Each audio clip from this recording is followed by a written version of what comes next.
चाहिए कि नहीं? फिर हमें अपने परम वीर शक्ति विजेताओं के नाम याद होने चाहिए, उनका सम्मान करना ये हमारा कर्तव्य है। और अगर किसी को ये बात नहीं पता कि सैनिकों का क्या रोल होता है, वो जाकर के एक बार रशिया और यूक्रेन के युद्ध को देख ले। क्या यूक्रेन में किसी जगह पर किसी स्कूल में ऐसी असेंबली हो सकती है? क्या हो सकती है?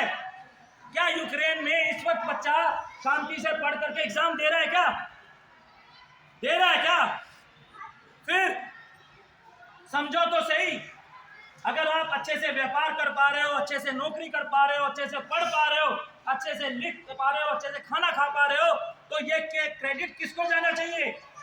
ये हमारे देश के वीर जवानों को जाना चाहिए या नहीं जाना चाहिए? अरे जाना चाहिए या नहीं जाना चाहिए? Yes sir. इतनी यस सर, जाना चाहिए या नहीं? Yes sir. क्या हमें अपने उन सभी बलिदानियों के लिए एक थोड़ी सी कुछ सेकंड का मौन करना चाहिए कि नहीं? वो पवित्र आत्माएं जिन्होंने इस देश के लिए अपने जीवन को त्याग दिया, ऐसे महान आत्माओं के लिए क्या हमारे मन में श्रद्धा होनी चाहिए कि नहीं? सभी के सभी आंखें थोड़ी देर के लिए बंद करेंगे। हम सब के सब जितने भी युद्ध हुए हैं उनमें शहीद अपने सभी बलिदानी सिपाहियों के लिए, सभी सच्चे देशभक्तों के आत्माओं के लिए सच्चे मन से ये कामना करेंगे कि हे ईश्वर, ऐसी शक्तियों को इस मातृभूमि पर सदैव जन्म देता रहे, अनंत काल तक देता रहे, और इस देश की सुरक्षा के लिए ये आत्माएं सदैव अपने आप को इसी तरह से निछावर करती रहे, शक्ति के साथ दुश्मनों से लड़े। क्या हम ऐसी प्रार्थना कर सकते हैं? सच्चे मन से कर सकते हैं? सभी के सभी देश आप मजबूत हो गए। ये देश जब तक मजबूत नहीं होगा जब तक कि उसका हर नागरिक इस देश को अपना नहीं समझेगा।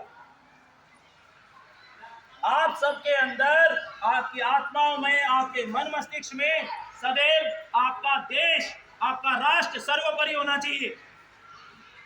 अगर आप कोई भी कार्य कर रहे हो तो उस कार्य को करते वक्त ये ध्यान करना चाहिए कि इस वक्त मेरे राष्ट्र की शक्ति बढ़ेगी या मेरा राष्ट्र कमजोर होगा। जिस वक्त हमारे मनोस्थिति में ये ख्याल आता है, इस तरह की भावना आती है, तो हमारा राष्ट्र सशक्त होता है। किसी भी तरह के शत्रु की बिल्कुल भी ये इच्छा नहीं होगी कि वो भारत के साथ भिड़ जाए, क्योंकि जब ये बात समझ में आ जाती है कि भारत का हर बच्चा वीर सेनानी की तरह लड़ने की क्षमता रखता है, तो ऐसा देश सक्षम और सशक्त होता है और कोई भी दुश्मन हमारी तरफ ऐसी बुरी निगाहों से नहीं देख सकता। तो क्या मानती है कि तुम अनुशासित और अच्छी पढ़ाई लिखाई करोगे तो ही ये राष्ट्र सक्षम होगा? तो अपने इस राष्ट्र की सबसे पहले आराधना करो। जीना है तो इस राष्ट्र के लिए जियो, मरना है तो इस राष्ट्र के लिए मरना होगा हमें। और कारगिल ही नहीं, चाहे वो 1962 की वॉर हो, चाहे 1971 की हो, चाहे वो हमारी 1948 की वॉर हो, हमारी इस देश में सभी लोग ऐसे हैं, जब बात देश पर आएगी तो हर बच्चा अपने आप में एक विकराल रूप धारण करके शत्रुओं का विनाश करेगा। ऐसी अनुकंपा इस मातृभूमि पर सदैव रही है और ईश्वर हमेशा ऐसी मनोकामना इस देश से, इस सृष्टि पर, इस भूमि पर बनाए रखेगा। मिलेंगे। भारत माता की जय! भारत माता की जय!